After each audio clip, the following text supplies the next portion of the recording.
নমস্কার, কেমন আছেন সবাই? আমার একটা নতুন ব্লগে আপনাদের সবাইকে স্বাগত জানাই। আসছিল রবিবার, তো আজকে আমরা দুপুরবেলা দিদির বাড়িতে গিয়েছিলাম।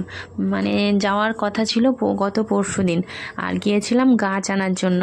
তো সেটা আমি পরে দেখাচ্ছি, আগে সকাল থেকে ব্লগটা আমি শুরু করি।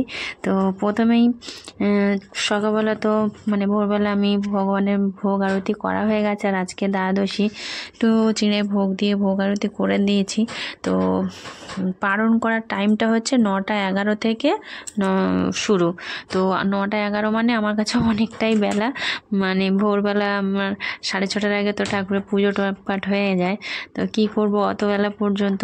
আর এদিকে শাকের দানাগুলো ভিজিয়ে রেখেছিলাম, মানে পালং শাক আর ধনের দানাগুলো ভিজিয়ে রেখেছিলাম। আজ 3 দিন হয়ে গেছে। 2 দিন ভিজিয়ে রাখতে বলেছিল, সেখানে 3 দিন হয়ে গেছে। মানে কালকে একাদশী ছিল, আর কাল আবার মিটিং ছিল বলে আমি আর সেগুলো দিতে পারিনি, মানে সময় ওঠেনি। তা সেই দানাগুলো ছড়িয়ে দিলাম, পালং শাক, ধনে আর লাল শাকটাও দিলাম। তো তারপরে বেগুন চারা লাগিয়েছিলাম গত 2-3 দিন আগে। তো সেই চারাগুলো না মানে ছায়ার দিকে রেখে দিয়েছিলাম যাতে একটু ধরে যায়, তারপরে রোদ্রে দেবো। তা আজকে 3 দিন হয়ে গেছে, সেট হয়ে গেছে চারাগুলো। তারপরে এই যে রোদ্রে দিচ্ছি। আর আজকে গিয়েছিলাম মানে কিছু ফুল গাছ আনতে শিকরপুরে, মানে দিদির বাড়িতে। তো গত পরশু দিন শুক্রবারে যাওয়ার কথা ছিল, কিন্তু শুক্রবারে সবাই নিরামিষ খাবে, মানে একাদশী শনিবার। তো সেই জন্য আগের দিন সব নিরামিষ খাবে, সেই জন্য আর যাওয়া হলো না। মানে দিদি আর যাইও বলছে এখানে খাওয়া দাওয়া করবে, তো যাওয়া হলো না। তো যাই হোক, তোমার গাছ টাছ লাগিয়ে বেশ বাড়ি ঘরে এসে অনেকক্ষণ বসেছিলাম। গাছ টাছ লাগিয়ে মানে দানাগুলো বসিয়ে গাছগুলো রোদ্রে দিয়ে অনেকক্ষণ বসেছিলাম। তারপরে 9:15 মতো হলো, একটু উষ্ণ গরম জল করে একটু পারণটা করে নিলাম।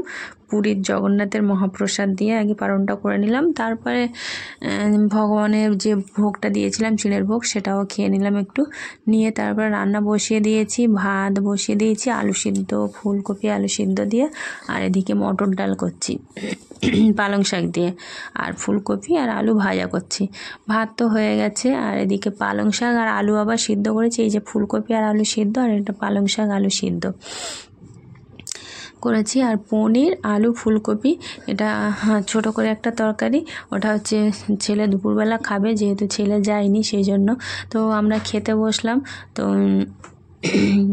মানে ছেলে মেয়ে সবাই একসঙ্গে খেতে বসলাম, আমার উনি।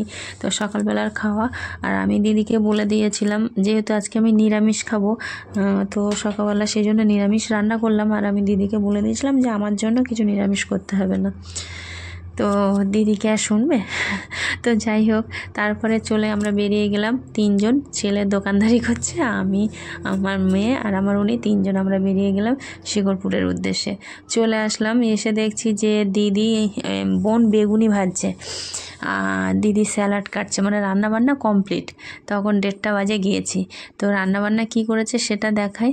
তো করেছে মাছের মাথা দিয়ে ডাল, আর করেছে বেগুনি সঙ্গে, আর করেছে পার্শে মাছ ভাজা, গলদা চিংড়ির মালাইকারি। আর গলদা চিংড়িগুলো বেশ বড় বড় সাইজের।